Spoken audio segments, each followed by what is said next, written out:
my remarks today, I want to move beyond such loose categories as modern and postmodern and perhaps post-postmodern to consider another way of organizing the past, namely through family cycles.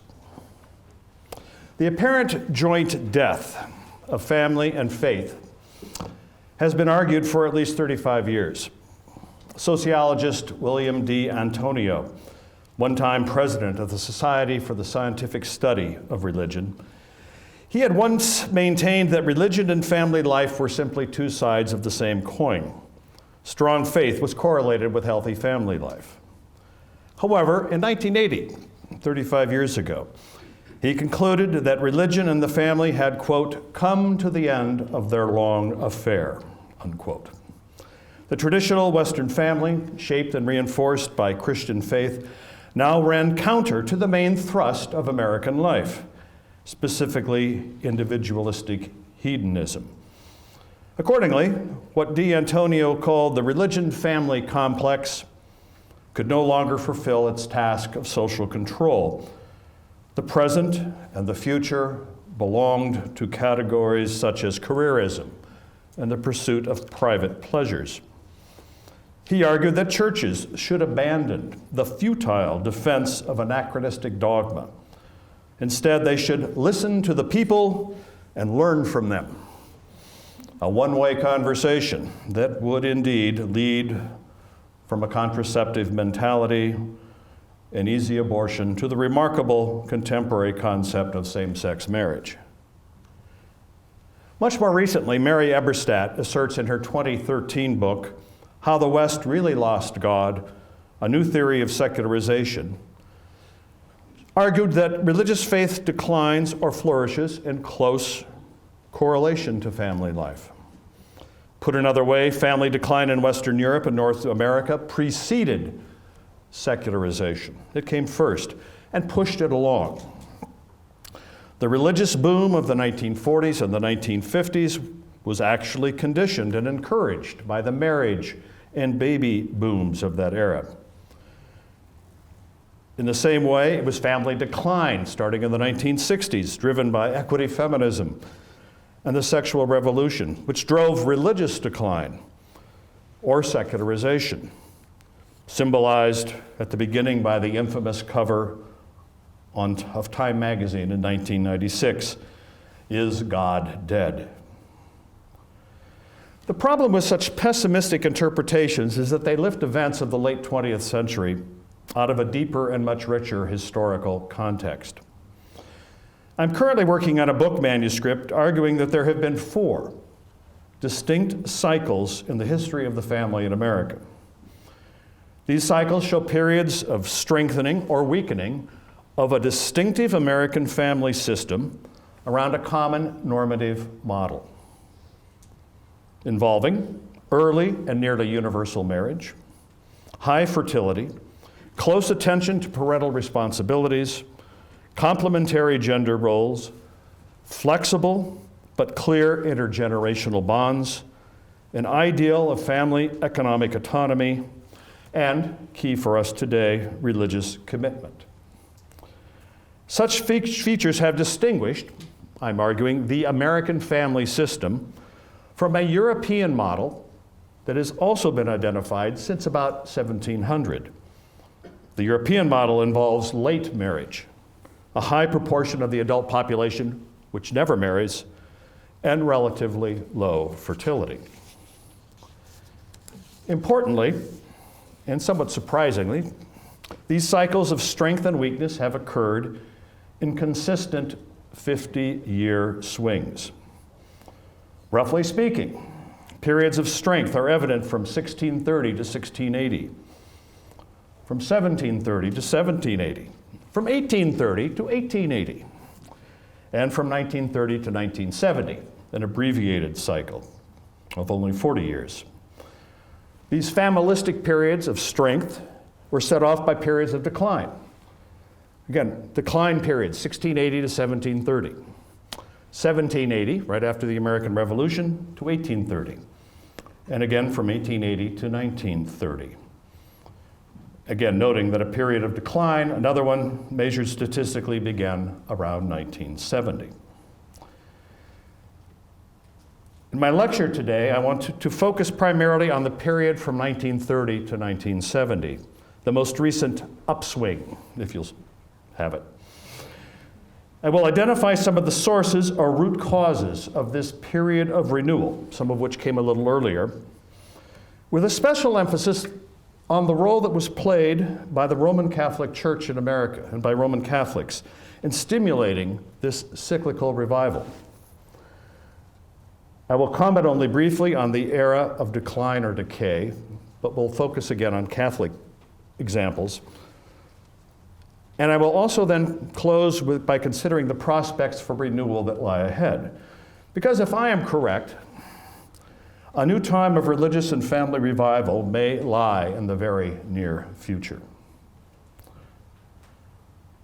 I turn your attention accordingly to 5 factors that encouraged family renewal in the early 20th century. First, the foundation of family renewal in mid-20th century America began with political recognition of the family somewhat earlier. This story starts with the presidency of Theodore Roosevelt, 1901 to 1909. He was the first openly pro-life and pro-family president. A student of census numbers, Roosevelt worried as he saw the marriage rate and the birth rate falling in the United States, while the divorce rate climbed. In response, he articulated a family ideology and a family politics that, when judged by Roman Catholic standards, would appear remarkably orthodox. On birth control, for example, Roosevelt labeled this practice the capital sin against civilization, one that meant national death. He thought that the spread of birth control practices during the late 19th and early 20th centuries had been due to the power of wrong ideas. He cited, quote, the profound and lasting damage done by Malthus in his pessimism over population growth, and to a lesser extent by John Stuart Mill in his open advocacy for birth limitation. Roosevelt also blamed the blatant sham reformers who, in the name of the new morality, preached the old vice and self-indulgence. These most foolish of all foolish people who advocate a profoundly immoral attitude toward life in the name of reform and birth control were in fact the problem, the true corrupters of nations. Roosevelt also blamed the currents of liberal theology found among some American Christians for undermining the child-rich family. In a speech to a group of liberal Protestant theologians, he directly linked the procreation of children to Americanism. If you do not believe in your own people enough to see their numbers kept up, then you are not good Americans, you are not patriots, and I, for one, shall not mourn your extinction. And in such event, I shall welcome the advent of a new race that will take your place, because you will have shown that you are not fit to cumber the ground. Roosevelt also condemned divorce.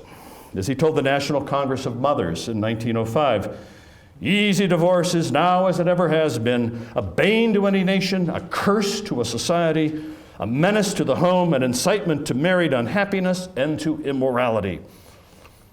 Elsewhere, he argued that the multiplication of divorces means that there is something rotten in the community, that there is some principle of evil at work. This president also held a remarkably positive view of marriage. It should be a full partnership, he said, with common parental care for children by both father and mother. More broadly, a true marriage would be, quote, a partnership of the soul, the spirit and the mind, no less than of the body. The highest ideal of the family, he wrote, could only be obtained only where the father and mother stand to each other as lovers and friends.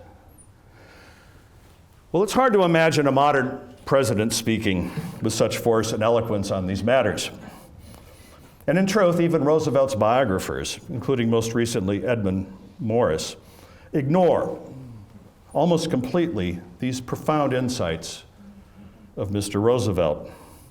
He actually should be remembered as a great champion for life and for family, who charted ways towards domestic revival that would be picked up by others. A second source of family renewal grew out of the issue of mass immigration and assimilation into American life during the open decades of the 20th century. In this case, though, the lens is very different. The immigration problem was not the Hispanics, it was the German Americans. In 1900, the German Americans were the largest group of immigrants in America, and the ones who most worried the older Anglo-Saxon Protestant stock. Many German Americans refused to assimilate. They kept their own language. They founded their own parochial schools, Catholic and Lutheran.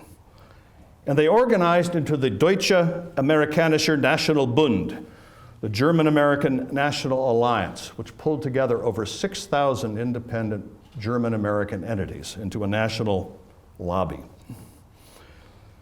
As an advocate for a pluralistic, multicultural view of America, this Bund, which had its own charter from the US Congress, well, a few other organizations claim that, the Boy Scouts being one. This Bund was the La Raza of its day. Some eager German Americans even called for the broad Germanization of American life, the adoption of German as a second language, a language of culture, English for economics. The crisis for this community came in 1914 to 1917, as the Great War in Europe heightened ethnic tensions in America.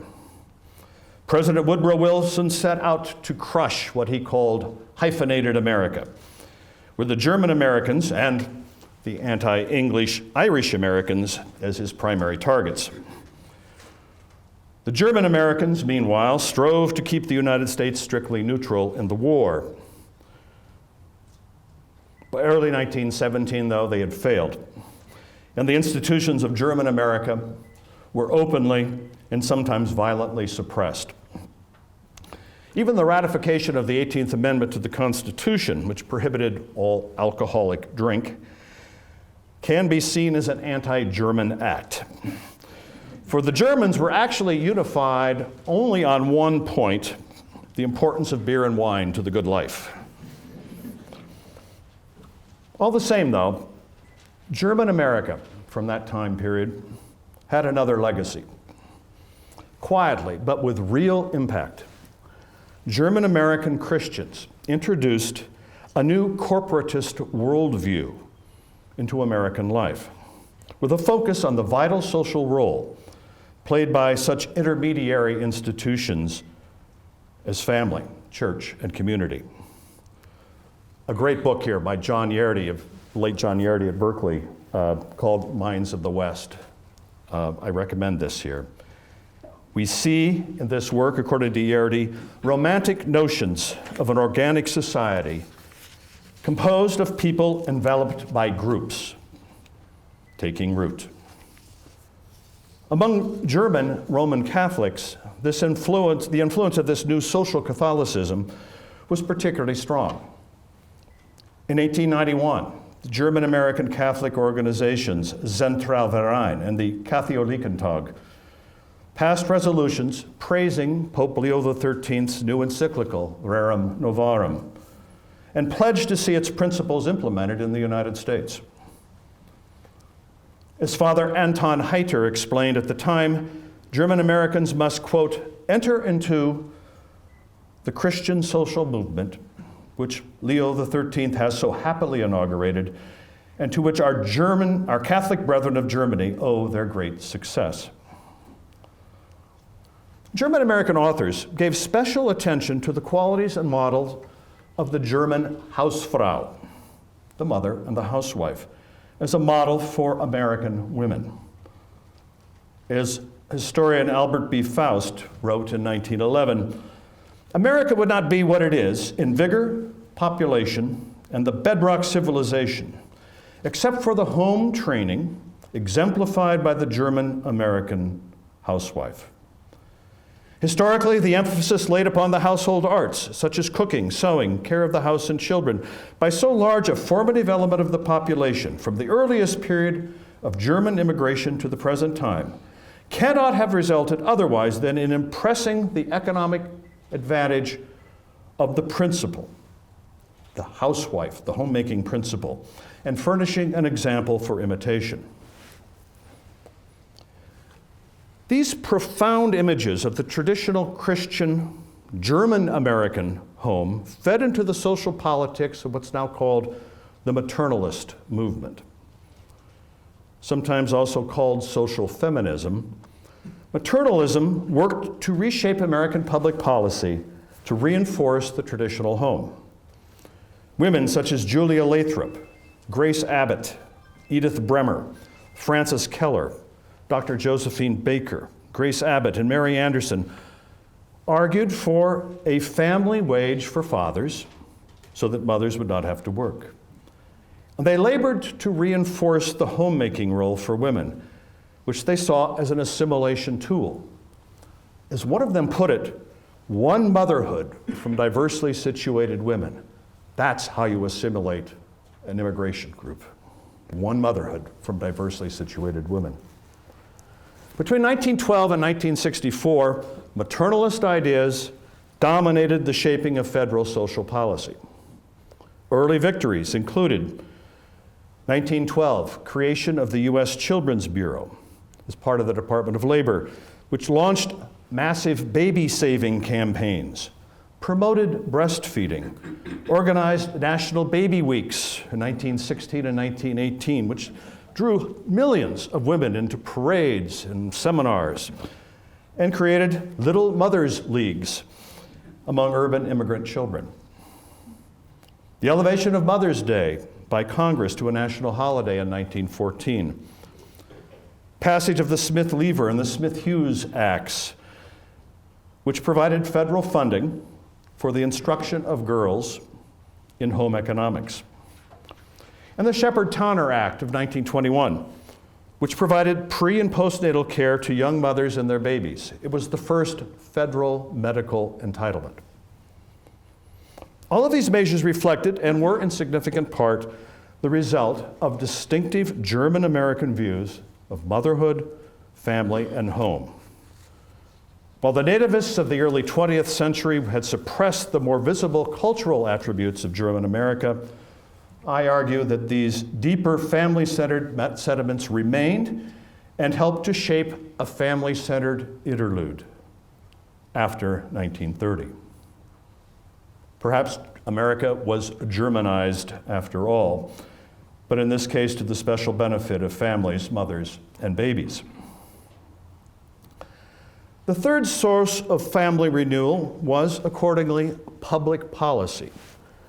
And specifically, and here this may surprise some of you or lead to throwing of vegetables at me, specifically the domestic policies of the New Deal of the 1930s, which in terms of social policy was a continuation of the maternalist campaign.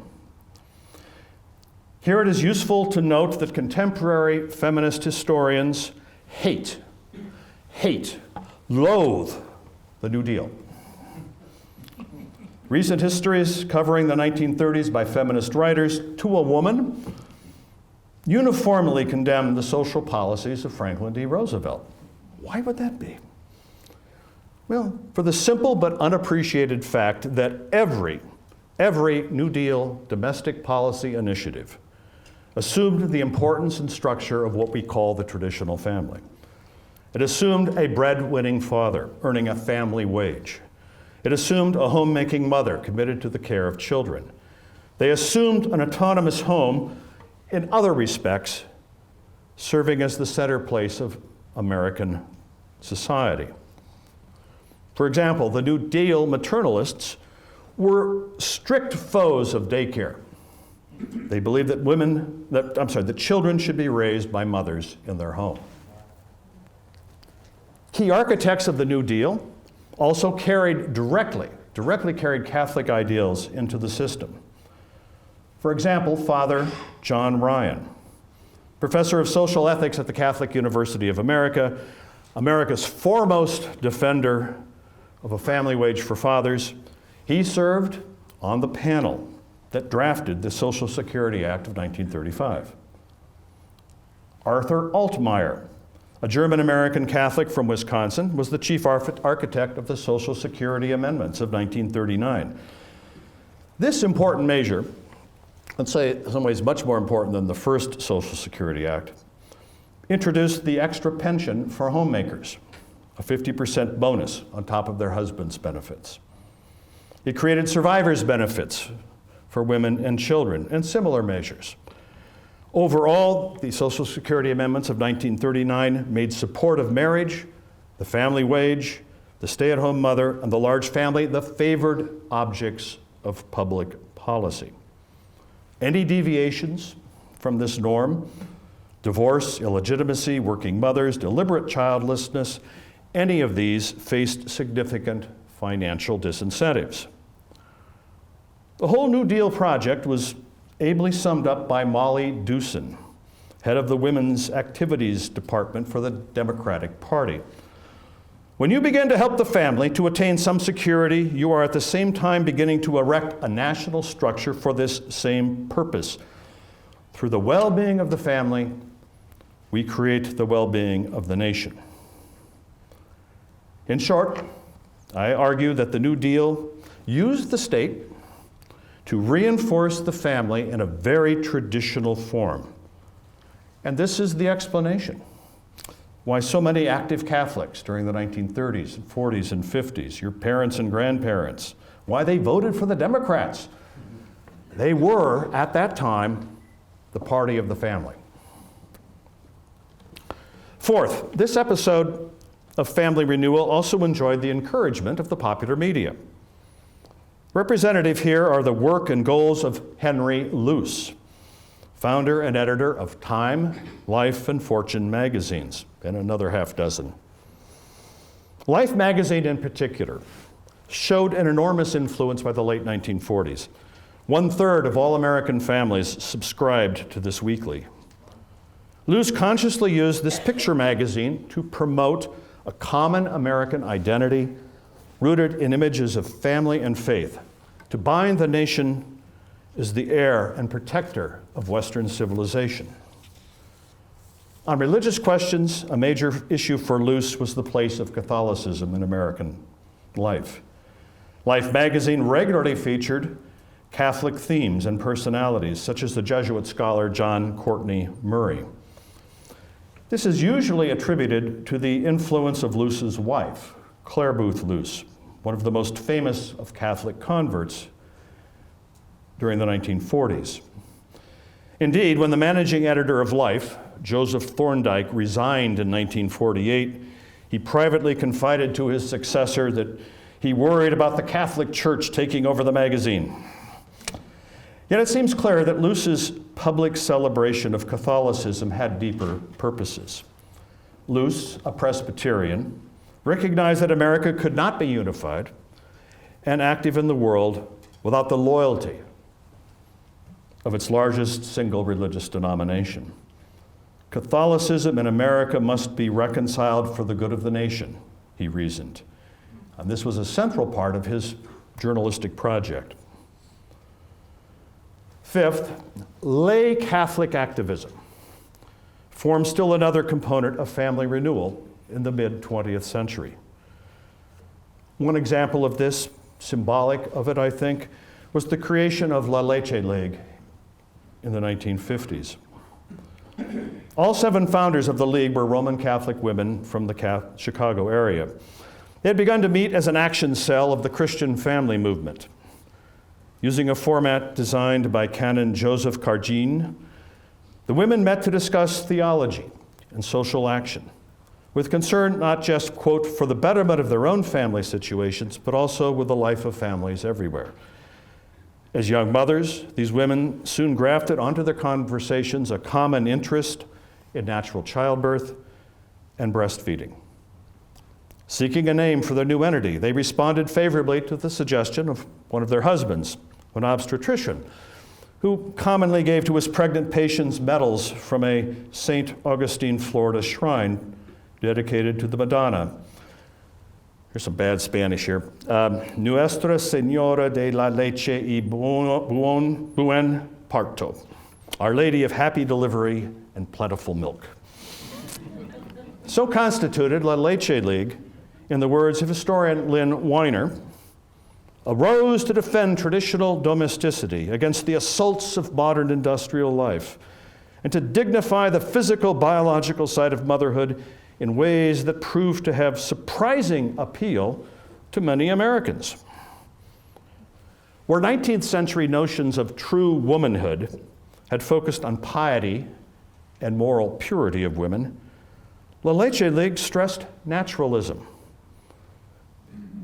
focused on the mother and the baby together as symbols of simplicity and the natural order. In this way, the League reinvigorated the earlier maternalist campaign with new language and new activism, focused on the womanly art of breastfeeding. Thousands of League groups mushroomed across the land.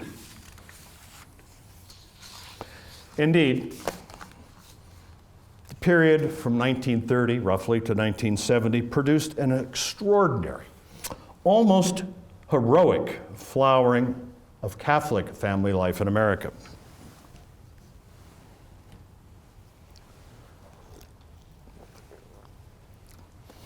This was the era of the baby boom.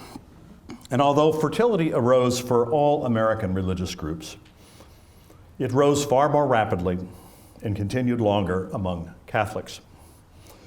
There were signs, indeed, that the celebrated baby boom was largely a Catholic phenomenon, to the degree that it was more than catching up with births delayed by the war. The total marital fertility rate for non-Catholics, is the average number of births born per woman, for non-Catholics, that figure was 3.15 children in the years 1951 to 55, and still 3.14 unchanged by 1961 to 65, so 10 years later, it hadn't changed. For Catholics, though, the average number of births per woman was 3.54 in the early 1950s, but by 1961 to 65, it had increased dramatically to 4.25. We also see the return, statistically, of the large Catholic family. In a survey, again from the early 50s, 1952 to 55, only 10% of Catholics under age 40 reported having 4 or more children. That was an identical figure for Protestants at the same time. However, by the end of the decade, by 57 to 59, the Protestant figure remained, was at 9% now, but the proportion for Catholics had more than doubled to 22%. Still more surprising was the nature of this resurgence in Catholic fertility. It flourished among the best educated Catholic women who had attended college. They were bearing more children than Catholic women without a high school degree. Increased fertility was also found primarily among younger parents. Through 1965, each new group, each new cohort of parents was more pro-natalist, pro-birth in its attitudes than the group before. And it had a clear religious focus. More frequent attendance at Mass was related to more births. In addition, the rise in fertility was part of a broader commitment to family life. Surveys from the time repeatedly showed Catholic extended family bonds to be more durable, and the enjoyment of the parenting task more intense than among non-Catholics. Indeed, the Catholic family ethic, resting on devotion to church teachings, which were very clear at the time, seemed to be reaching new highs in the mid-1960s. Among the American laity, at least, on these issues of marital and family ethics, there was no crisis of faith. Within 10 years, though, all of these qualities had collapsed, utterly and completely, prompting a spate of articles on the end of Catholic fertility. What happened? Well, there is little doubt that the currents of ideas affecting Catholicism in the late 1960s, such as challenges to traditional practices and hierarchical authority in the wake of Vatican II, papal encouragement of debate on the contraceptive question in the mid-1960s, followed by the stunning reaffirmation of orthodoxy and Humanae Vitae in 1968. The impact of feminist and neo-Malthusian or population control ideas on some key Catholic elites, particularly in America, North America, and Europe. These lay partly behind this shift. Looked at another way, dissent became legitimized. Doctrinal uncertainty grew. And given the new divisions among theologians and church leaders, it appears that a significant portion of the laity may simply have followed the easiest of several disputed paths of obedience. Indeed, changes in lay Catholic behavior and attitudes concerning family can be traced specifically to the years 1967 to 71. In their detailed study of Catholic fertility in Rhode Island, demographers Leon Bouvier and S.L.N. Rao found that average expected family size among Catholics fell during those 4 short years. Average expected family size fell from 3.3 children to 2.8, a substantially greater fall than happened among Protestants in the same area. This fall in expected fertility was sharpest for the better educated. Among Catholic women with a college education, the decline was from 3.7 children desired to 2.7 in just 4 years. In addition, frequency of attendance at Mass ceased to be related to fertility. Even the large family ideal vanished. As late as 1967, 28% of devout Catholics in Rhode Island planned to have 5 or more children. By 1971, that figure had fallen from 28% to only 7%. Obviously, something extraordinary was going on. Well, I'm going to shift gears. If my concept of cycles actually holds true, what then are the prospects for a new cycle of renewal? Indeed, if they run in 50-year variations or 50-year cycles more or less, something should be happening new very soon. Well, in this slide, I want to offer to you a few thoughts in closing from a 2012 book by Eric Kaufman entitled, "Shall the Religious Inherit the Earth?" ? He offers a very provocative look at the human future. He's a political scientist at the University of London, a self-identified secular liberal. He's not a friend. Nonetheless, he boldly concludes, religious fundamentalists are on course to take over the world through demography.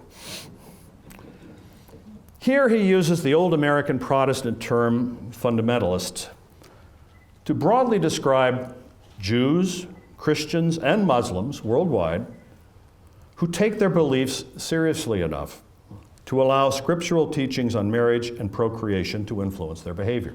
That's his definition of a fundamentalist.